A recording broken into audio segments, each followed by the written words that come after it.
तो आज के इस नए एक्सप्लेनर में हम राजस्थान के अपवाह तंत्र के एक बेहद दिलचस्प और उलझे हुए हिस्से की गहराई में उतरने वाले हैं, और वो है बनास नदी तंत्र। सीधे फैक्ट्स पर आते हैं और इस पूरी भौगोलिक यात्रा को एक एक करके डिकोड करते हैं।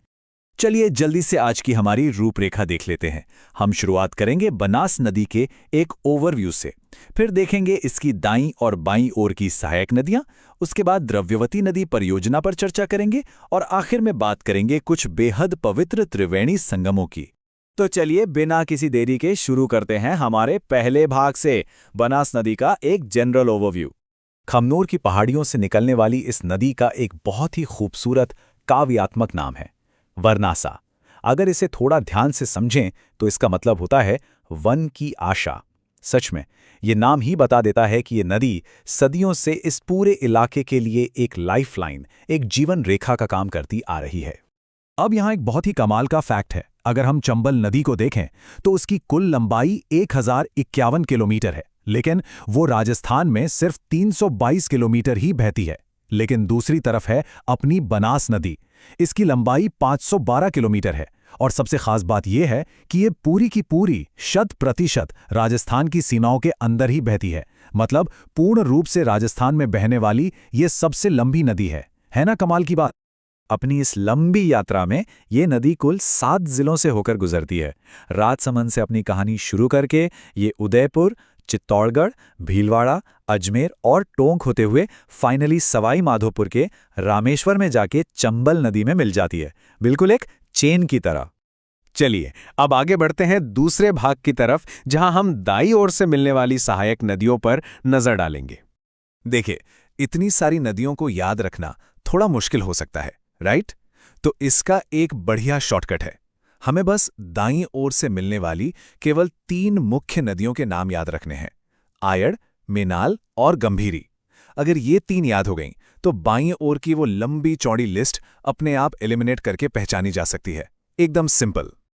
अब भूगोल का एक बहुत ही अमेजिंग ट्विस्ट देखिए। गोगुंदा की पहाड़ियों से एक नदी निकलती है जिसका नाम है आयड़, लेकिन जैसे ही ये नदी उदय सागर झील में जाकर गिरती है और वहां से बाहर निकलती है, इसका नाम ही बदल जाता है। बाहर निकलते ही हम इसे बेड़च नदी के नाम से जानने लगते हैं। एक ही नदी, लेकिन झील से गुजरते ही एक नई पहचान। और इसी बेड़च नदी से जुड़ा है हमारे इतिहास का एक बहुत बड़ा हिस्सा। सोचिए, प्राचीन काल में लोगों ने किले बनाने के लिए कितनी गजब की स्ट्रैटेजी लगाई होगी। मशहूर चित्तौड़गढ़ का किला ठीक उसी जगह पर शान से खड़ा है जहां ये नई नाम वाली बेड़च नदी और गंभीरी नदी आपस में मिलती हैं। एकदम परफेक्ट डिफेंस लोकेशन। दाईं ओर की नदियों को खत्म करने से पहले मेनाल नदी को कैसे भूल सकते हैं। चित्तौड़गढ़ से निकलने वाली ये नदी अपने रास्ते में एक बेहद खूबसूरत मेनाल जलप्रपात बनाती है, बिल्कुल एक परफेक्ट पिकनिक स्पॉट। और आगे चलकर बिगोद के पास ये बनास में समा जाती है। अब रुख करते हैं हमारे तीसरे हिस्से का, बाईं ओर से आकर मिलने वाली सहायक नदियां। राजसमंद की दिवेर पहाड़ियों से निकलने वाली कोठारी नदी के बारे में अक्सर चर्चा होती है। खासकर एग्जाम्स में ये बहुत बार पूछी जाती है। क्यों? क्योंकि इसी नदी पर भीलवाड़ा का वो फेमस मेजा बांध बना हुआ है। इसका ऐतिहासिक महत्व भी काफी ज्यादा है। वैसे राजस्थान के भूगोल में एक चीज काफी कंफ्यूजिंग हो सकती है, वो है नामों का रिपीट होना। उदाहरण के लिए एक खारी नदी है जो अपना पानी अरब सागर की तरफ ले जाती है, लेकिन रुकिए, एक और खारी नदी है जो बिल्कुल अलग है, और वो यहां बनास के जरिए बंगाल की खाड़ी वाले सिस्टम का हिस्सा बनती है। यही हाल चंद्रभागा नाम की 2 अलग अलग नदियों का भी है। तो यहां थोड़ा अलर्ट रहना पड़ता है। और शब्दों के जाल की बात हो ही रही है तो जरा इस बारीक अंतर को देखिए। सिर्फ एक अक्षर का फर्क है।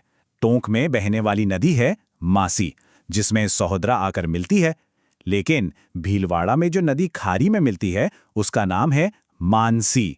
मासी और मानसी, बस इसी एक न के फर्क को याद रखना बहुत जरूरी है। बाईं ओर की नदियों की इस लिस्ट को हम मोरेल नदी के साथ पूरा करेंगे। ये जयपुर के बस्सी से निकलकर मोरेल बांध को पानी देती है, और दिलचस्प बात यह है कि ये बांध दौसा और सवाई माधोपुर इन दोनों जिलों के बिल्कुल बॉर्डर पर स्थित है।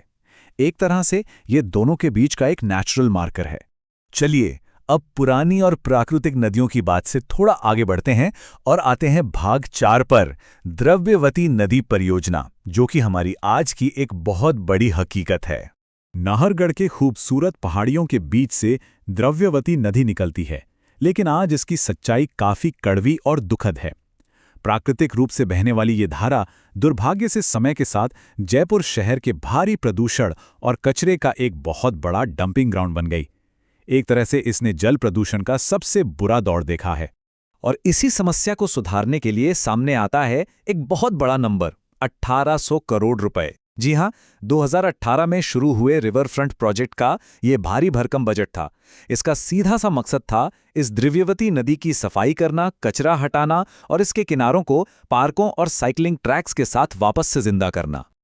और अब हम इस एक्सप्लेनर के सबसे शानदार और आखिरी पड़ाव पर आ गए हैं, भाग 5, पवित्र त्रिवेणी संगम।